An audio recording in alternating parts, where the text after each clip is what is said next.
Роль женщин в протестах последних лет растет. Сейчас девушки выходят на улицы и выстраиваются в цепь солидарности, участвуют в акциях поддержки политзаключенных, идут в политику. Почему больше женщин стало выходить на протесты в этом году? За что они выступают?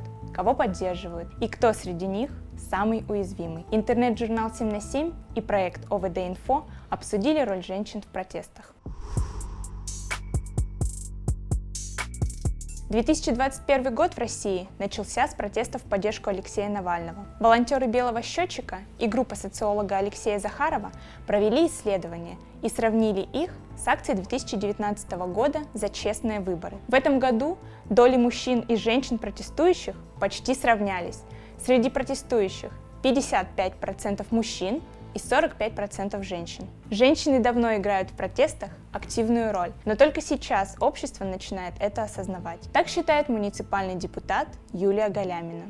Женщины давно заметны в политическом контексте. Много участвовали в местных выборах, проводили специальные женские акции. Но внимание СМИ и общества к ним стало больше из-за белорусских событий, когда стало очевидно, что женская политика – это нечто отдельное, не просто приложение к мужской. Она различается по стилистике, подчеркнута ненасильственной формой протеста и возможностью договариваться, а не конфликтовать. Исследования показывают, что женщины на протестах выступают за феминизм, защиту прав женщин, солидарность с политзаключенными и выступают против судебного произвола, полицейского насилия, гендерного неравенства и патриархата. Одна из последних женских акций в России – цепь солидарности женщин против насилия за любовь. 14 февраля в Москве и Петербурге несколько сотен женщин выстроились в живую цепь, держа в руках белые ленты, валентинки, цветы. Этой акцией они высказали поддержку женщинам-активисткам из команды Навального, художнице Юлии Цветковой, активистке Марии Алехиной и многим другим женщинам, столкнувшимся с насилием со стороны государства. Сейчас участие женщин в протесте воспринимается как демонстративно-ненасильственное. Об этом говорит политолог и публицист,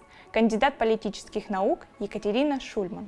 Если на митинг выходит много женщин, понятно, что они идут не на погром. Если к ним применяется насилие, это трудно оправдать. В России заметна новая тенденция. Если раньше на акциях силовики сознательно не трогали женщин, то сейчас их начали задерживать. И чем дальше, тем в более грубой форме.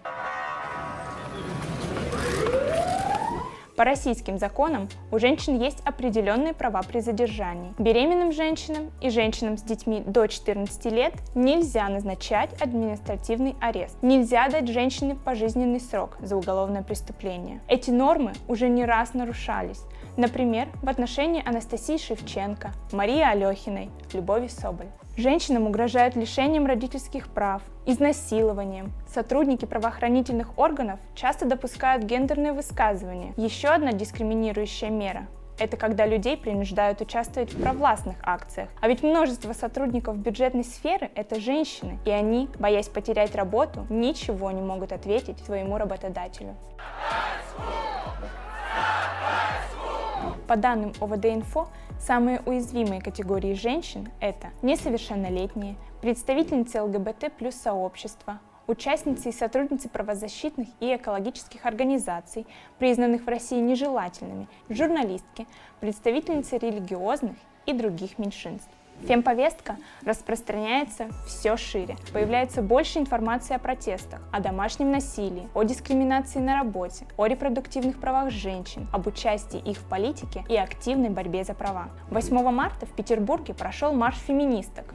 Девушки шли колонной, пели феминистические частушки и скандировали «Свободу Юлии Цветковой». Задержаний не было. Сотрудники правоохранительных органов просто сопровождали шествие. Роль женщин в акциях и в жизни общества растет. В этом не последнюю роль, как считают эксперты, играет эмпатия. Женщины по своей природе более отзывчивы, у них более развита социальная ответственность, они чаще готовы сопереживать, в том числе, например, когда нужно помогать политзаключенным.